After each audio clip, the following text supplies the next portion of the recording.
two, one, action. Hi everybody, welcome once again to Wrestling Ramble. Ian and Michael at the reservoir. Why are you laughing? It's you! Anyway, it's the two of us here at the reservoir. Beautiful sunny day. Yes. Well, It's a work. That's I'm just added in After Effects. This is a gimmick? Yeah. You've been working it? Yeah. What a oh my goodness. Unbelievable. I've been in your imagination the whole time. But what about the viewers? Have you been in their imagination? Or just me? I don't know. Maybe it's just a like a glitch in the video. It's just putting pixels on the screen, and the rest is your imagination.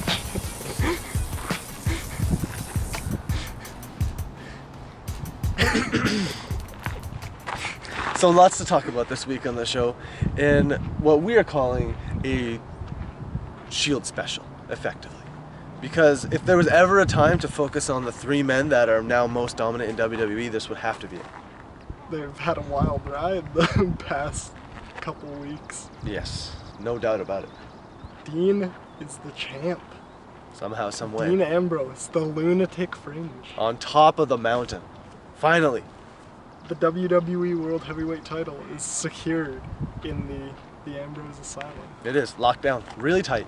But how did They it... got it in a straitjacket.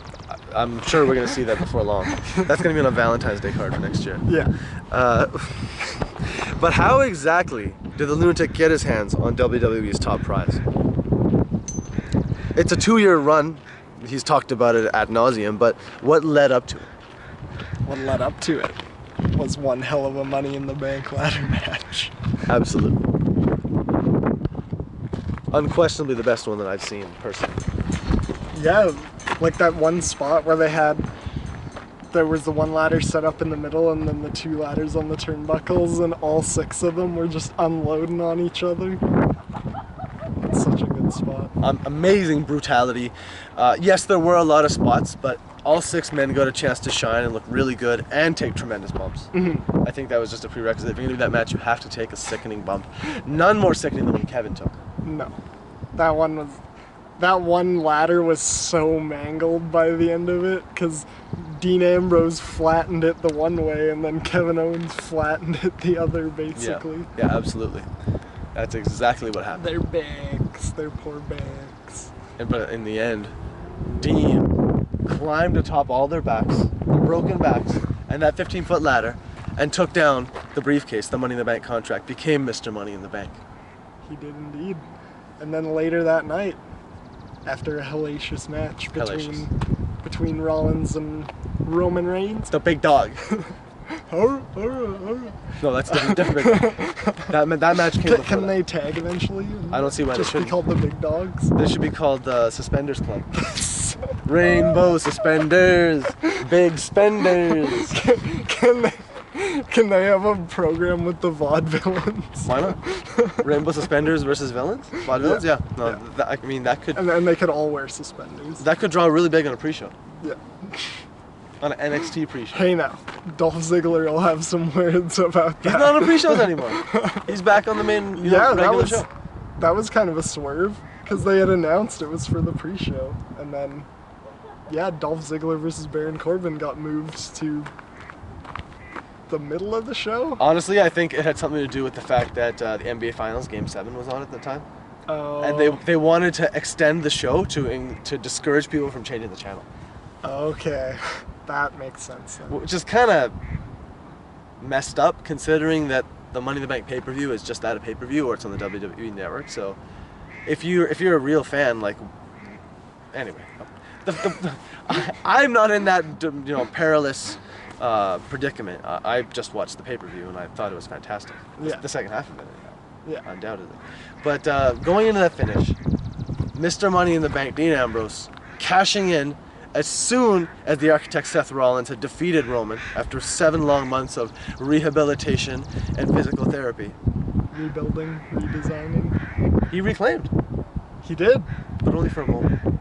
It was a very short time. It was a little longer than, or I don't know if it was longer or shorter than 5 minutes and 15 seconds. Apparently it was 2 minutes. Oh, okay. Yeah. So it was shorter. Well, unfortunate. Like we talked about, that's just story waiting to be Yeah, written. yeah. Absolutely. Pretty much. But it begs the question, why now after 2 long years? Why now is Ambrose rewarded with the WWE World Heavyweight Gold? Is it the fact that he is being rewarded, or is it perhaps the fact that one of his former S.H.I.E.L.D. brothers was being punished? Could be. As we've heard the rumblings, Roman Reigns suspended.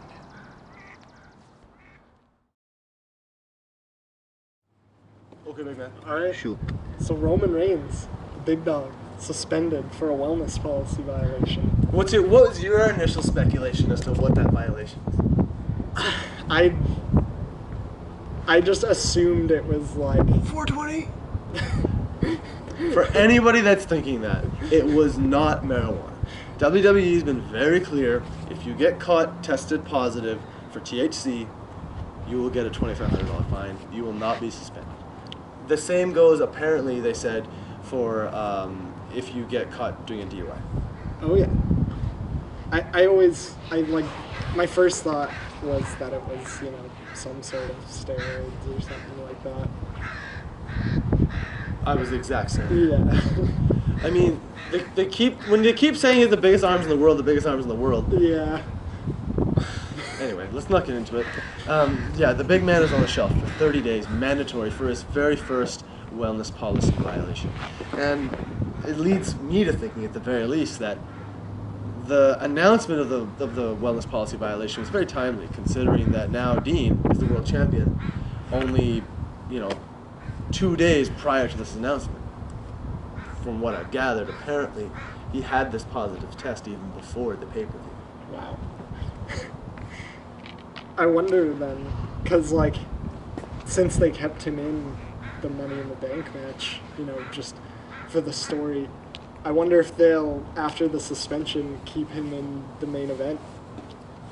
Just because, I feel like to really keep that story, hot, it would have to kind of have all 3 S.H.I.E.L.D. members. Even though I know Seth and Dean could put on a good program together, for sure, it wouldn't have the same feel, at least in my opinion. So I wonder what they'll do. Just going on historical precedent, anytime in the past someone has had a wellness policy violation, usually doesn't go too good for them. Yeah. Well, I mean, they could bring him back for that. It doesn't mean he'd have to go over in the match necessarily. We're gonna turn the guy who they spent that much time and effort making looking strong. Now he's gonna do jobs. It wouldn't be surprising. It's WWE. Yeah, you're right. It could happen. It could very well happen. It could happen the day he comes back. So stay tuned. Roman doing job matches. To Dolph Ziggler. Probably, yeah. Well, you got against Dolph now. Yeah. Maybe Dolph had a wellness policy violation or something. I don't know. Yeah, I don't know. Anyway. Maybe he was just too busy chasing Nikki Bella and John Cena didn't like it that much. We laugh, but you might actually be correct. Yeah, I know. And the best part is that there was this period for quite a while where there was no John Cena or Nikki, and Dolph still was doing jobs. Yep. Anyway. Talking about Dolph too much gets me kind of depressed. So. Yeah. But hey, at least his feud with the big man Baron Corbin is over, for what it's worth. You're right. It is over, hopefully. Because, I mean, that match was not really that spectacular, and we've seen it already before, but that's probably more interestingly in the other matches. So I'm just glad it's done and that they can hopefully move on to other things. Yeah, man. For sure. But speaking of being depressed about Dolph Ziggler, I used to feel that same way about Dean too. But now. No.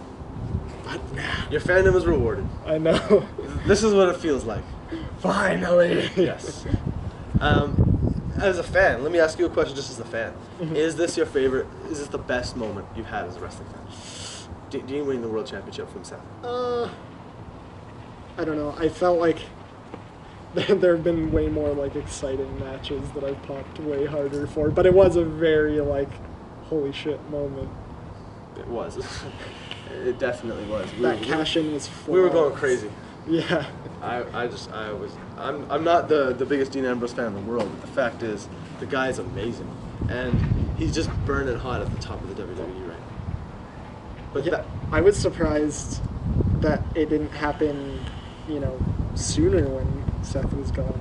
Because, like, Dean came so close to the world title so many times, but they were just like, nope.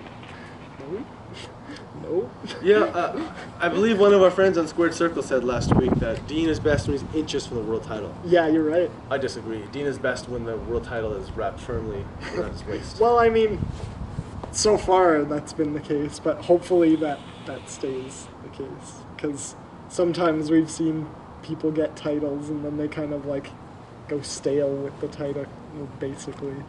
What's the first example of someone who made a title stale in your mind? Ryback. Oh wow, good job. That's perfect. Hate to do that to No. Ryback, You were but so on that, like, when you said it, I mean, 1-to-1. that's the one that sticks out the most part. Can't agree more. And hey, Ryback, another guy who we're probably not seeing anytime soon. So the WWE metamorphizing right before our eyes, changing in almost every way. And now, And all these changes coming before the brand extension. very timely. There's tons more changes to come. I think as far as the three former brothers of the Shield go, well, you tell me. Give me your forecast for the three of them. So give me, right now, knowing what we know, look ahead to WrestleMania of next year. Where do you foresee the three of them individually? And we'll go through them one at a time. Where do you see the three of them on the card? First, let's start with Roman. Where is he going to be? I feel like unless they keep pushing him like they have with Roman, he'll probably just be like mid-card or so. Really? Yeah. Who's the potential opponent for him, knowing what we know? Like Potential Miz? opponent? KO? Yeah, I can see either of them. They'll be relegated. Okay. But I mean, it's just his promos. They're so They're bad. quite bad. How can you be the man when you can like barely even cut a promo? You're definitely not as good as either of your brothers, that's for sure. Yeah. Which leads me to the architect, Seth. Where's he going to be in the card? I feel like Seth is pretty much always going to be near the top, no matter where he is. The man. Yeah.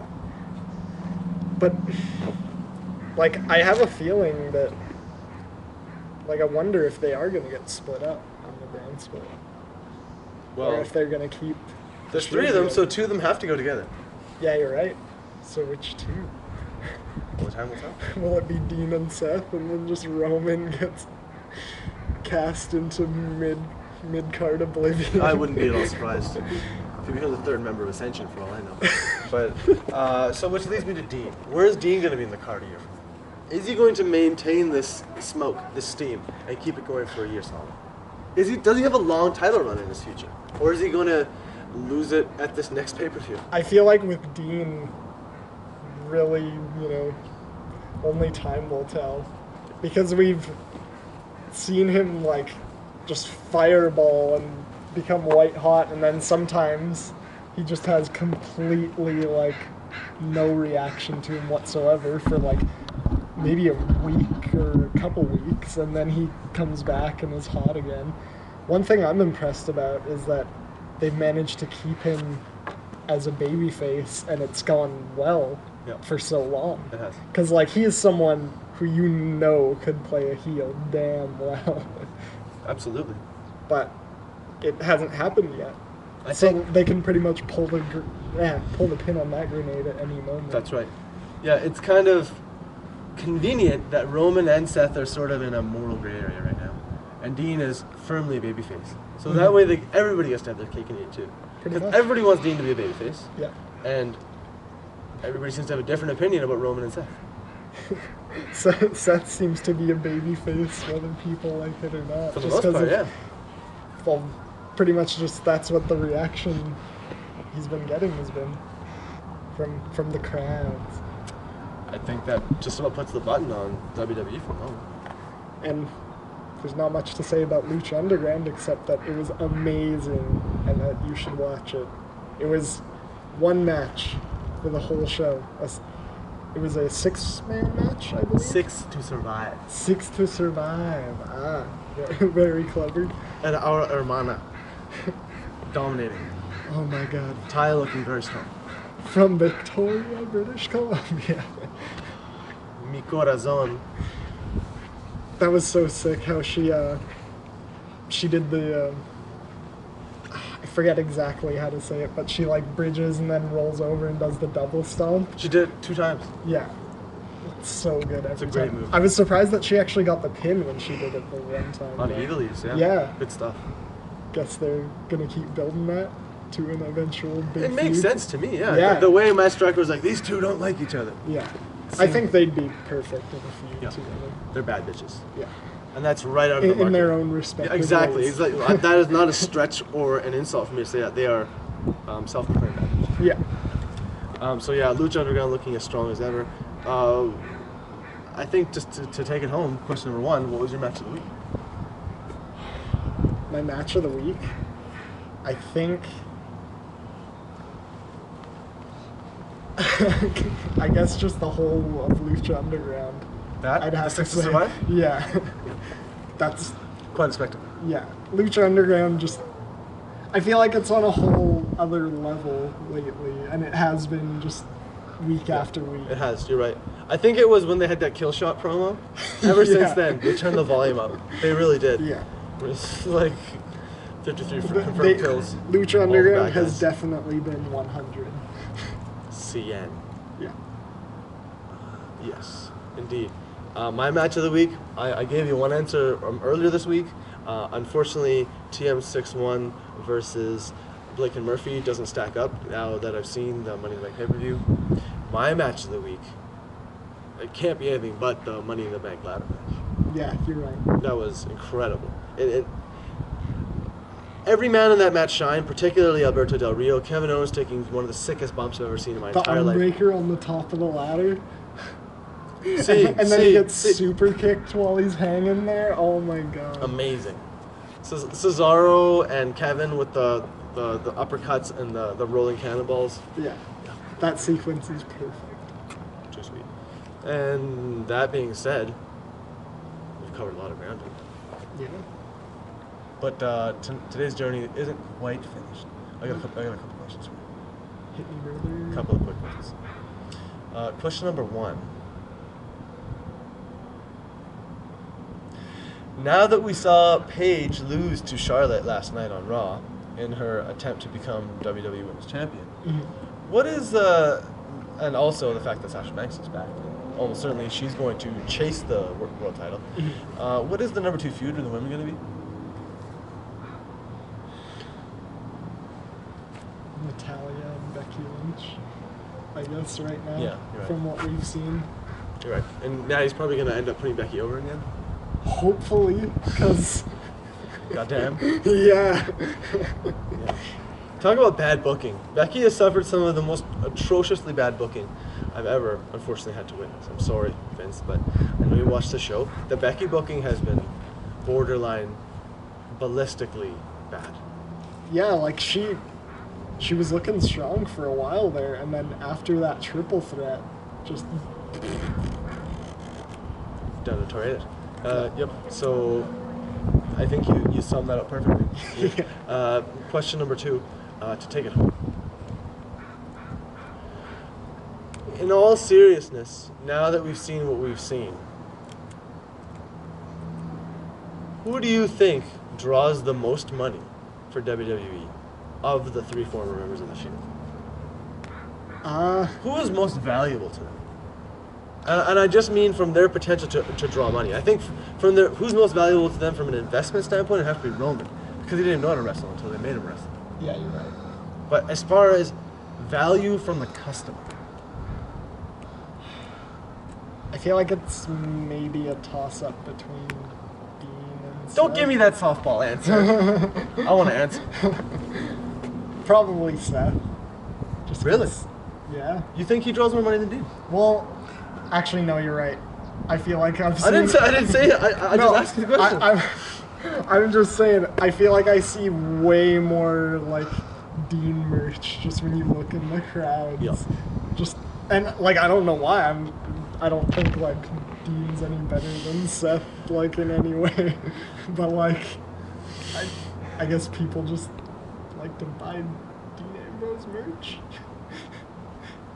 Of course, you're biased because you're a fanboy. Yeah. Yeah, and but hey, there's a lot of those Rollins Target shirts. Yeah, you're right. Because they look awesome.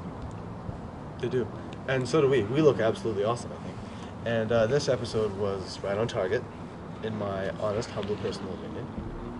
If you have any questions, comments, or anything you'd like to add, you know how to get in touch with us.